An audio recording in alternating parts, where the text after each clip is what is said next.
कल रात 5 अप्रैल को जो 9 बजे दिए जलाने, मोमबत्ती जलाने या टॉर्च लाइट जलाने का कार्यक्रम हुआ, आज मैं उसके बाद बहुत भारी मन से आपसे बातचीत करने के लिए पहुंची हूं।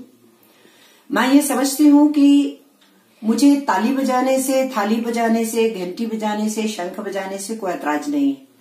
लोगों को दिए जलाने, बत्तियां जलाने कोई ऐतराज नहीं। हमारे देश में दिए जलाने, बत्तियां जलाने की परंपरा है। पर मुझे अफसोस ये है कि 22 मार्च को भी और कल 5 अप्रैल को भी जो मेडिकल एडवाइजेस हैं, जो साइंटिफिक सलाहें हैं, उनको ताक पे रख के तब भी जुलूस निकाले गए थे और फिजिकल डिस्टेंसेस की धज्जियां उड़ाई गई थी। उस दिन भी भांगड़े डाले, जुलूस निकाले गए, वो सब कुछ किया गया। और कल फिर जुलूस तो निकले ही, डांस तो किए ही गए, लेकिन सबसे बड़ी अफसोस की बात कि दिवाली मनाई गई पटाखे जला के। कल हम दिवाली मना रहे थे, पटाखे जलाए गए किस लिए? जबकि हम ये जानते हैं कि 3000 से ज्यादा संक्रमित हो चुके हैं हिंदुस्तान में, 100 से ज्यादा मौतें हो चुकी हैं हमारे देश में।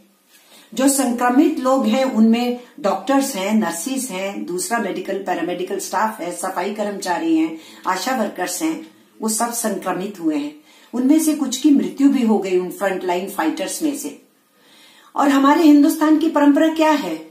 अगर पड़ोस में कोई मर गया है तो हम कोई घर के अंदर जोर से खुशियां नहीं मनाएंगे। ये है हमारे देश की परंपरा और संस्कृति। लेकिन कल क्या किया गया? बहुत भौंडे ढंग से पटाखे जलाए गए। ये बिल्कुल सुनियोजित, संगठित ढंग से किया गया। और इसलिए मैं मोदी जी से कहना चाहती हूँ, आपकी पार्टी के कार्यकर्ताओं ने पूरी प्लानिंग के साथ इसको किया। क्यों? ये देश के उन लोगों के साथ भौंडा मजाक नहीं है।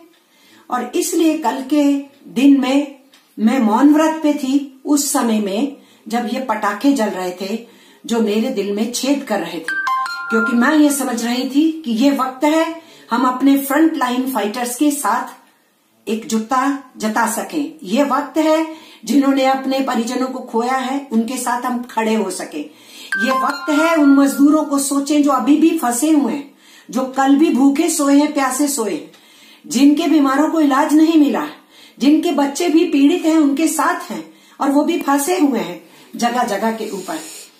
मैं उन सब के साथ खड़ी थी जो 30 से ज्यादा मजदूर मारे गए। उनमें से कुछ की आत्महत्या हुई है, कुछ एग्जॉशन से मर गए हैं, कुछ की एक्सीडेंट्स में डेथ हुई है। कौन है ये लोग जो लॉकडाउन के चलते हुए अचानक अपने घरों की तरफ रोजी रोटी छिन जाने के बाद चल दिए? मैं उन सब के साथ कल खड़ी थी। मैं उन सब परिवारों के साथ कल खड़ी थी जिन परिवारों को बहुत चिंता है कि उनकी फैमिली के लोग हॉस्पिटल्स में ड्यूटी दे रहे हैं, सड़कों पे ड्यूटी दे रहे हैं, पुलिसकर्मी जो सड़कों के ऊपर ड्यूटी दे रहे हैं। मैं मानती हूं कि पुलिसकर्मी जो लाठी भांजते हैं, निर्दोषों के ऊपर हावी होते हैं, हम उनकी निंदा करते हैं। पर हम ये भी जानते हैं कि बहुत से पुलिस अधिकारी बहुत संयम से और दया से लोगों की मदद में भी जुटे हुए हैं। वो सब, उन सबके परिवार भी परेशान हैं। तो इसलिए कल एकजुटता दिखाने की जरूरत थी उन सब फ्रंट फाइटर्स के लिए, एसेंशियल कमोडिटीज के लिए जो निकला हुआ है, जो बिजली के प्रबंध में लगा है, पानी के प्रबंध में लगा हुआ है, राशन व्यवस्था में लगा हुआ है, जो हमारी बैंक सेवाओं में लगा हुआ है, वो सारी की सारी हमारी जो एसेंशियल सर्विसेज हैं उनमें जो लगे हुए कर्मचारी हैं वो भी घरों से बाहर निकल रहे हैं इस लॉकडाउन के पीरियड में। इसलिए मैं उन सबके साथ एकजुटता जताने के लिए खड़ी थी। और इसलिए मैं ये कहना चाहती हूँ कि अगर किसी भी इतनी बड़ी घटना जो हुई है पूरी दुनिया के साथ ये महामारी के, उसको आप सिर्फ इवेंट मैनेजमेंट की तरह लेंगे तो यही हाल होगा। आप 3 दिन देते हैं लोगों को 22 तारीख के इंतजार के लिए कि थाली और घंटी बजाना है। आप तैयारी के लिए समय देते हैं। आप पूरे 2 दिन देते हैं तैयारी करने के लिए है कि आपने दिए जलाने हैं और उसका प्रोपेगेंडा करने के लिए आपको समय चाहिए। लेकिन जब पूरे देश को लॉकडाउन करना है तो आप 4 घंटे से ज्यादा नहीं देते। ये क्या रवैया है? और हम ये भी पूछना चाहते हैं, अभी तक जो जरूरतें थी वो पूरी नहीं हो रही, उसमें बहुत कमी है। हमारे अस्पतालों में और हमारे फ्रंट लाइन फाइटर्स को जो चाहिए उसमें बहुत कमी है, और उसके बावजूद भी आप निर्यात होने देते रहे। फिर आप कहेंगे कि लॉकडाउन से पहले 24 मार्च को वो जो मेडिकल इक्विपमेंट्स असेंबली के लिए चाहिए होते हैं उसकी हमने निर्यात रोक दी थी, तो फिर 29 मार्च को निर्यात क्यों हुई? 90 टन का मेडिकल इक्विपमेंट्स का एक कंसाइनमेंट हिंदुस्तान से सर्बिया क्यों भेजा गया, वो निर्यात क्यों किया गया? वो सारे मेडिकल प्रोटेक्शन इक्विपमेंट्स थे। इसलिए मैं आज फिर कहना चाहती हूं कि इवेंट मैनेजमेंट के तरीके से इन बातों को डील करना बंद करें प्रधानमंत्री जी और आपकी सरकार। एक साथ मैं एक बात और जो आज के मौके पे कह देना चाहती हूं वो ये, इस कोरोना के वातावरण के समय इसका इस्तेमाल मत कीजिए अपनी गलत आर्थिक नीतियों को जबरदस्ती थोपने में। हम ये देख रहे हैं कि आपकी सरकार के द्वारा, आपके श्रम मंत्रालय के द्वारा जितनी प्रॉमिसेस की गई, जितनी एडवाइजरी दी गई, उन एडवाइजरीज की तो नीचे धज्जियां उड़ी हैं, वो लागू नहीं हो रही। लेकिन आप लोगों की भी घोषणाएं अभी तक नीचे लागू नहीं हो रही। लोगों को पेंशन नहीं पहुंची है, कैश ट्रांसफर्स नहीं पहुंच रहे, सबके घर में राशन नहीं जा रहे हैं, ये सब कुछ चल रहा है। अभी भी कल रात भूखों सोए लोग, प्यासे सोए लोग, बीमार थे लोग, उन सबके साथ हम मौन धारण करके एकजुटता व्यक्त कर रहे थे। मेरी आपसे ये भी शिकायत है कि आपकी सरकार ने बड़े बड़े पूंजीपतियों का ख्याल करते हुए पहला पैकेज दिया, दूसरा पैकेज वित्त मंत्री लेकर के आई, लेकिन उस पैकेज के अंदर आधे से ज्यादा अमाउंट वो था जो पहले से तय है, सुनिश्चित है, स्कीमों में है, प्रोग्राम्स में है, वेलफेयर बोर्ड्स में। उसके बाद कोई आप लोगों की तरफ से आवाज नहीं आई। हमें उम्मीद कर रहे थे कि 15,000 करोड़ की जगह पे अब आप कम से कम 1 लाख करोड़ का पैकेज कर देंगे हेल्थ के लिए। आपकी सरकार की तरफ से कोई उसके सिलसिले में आवाज नहीं आई।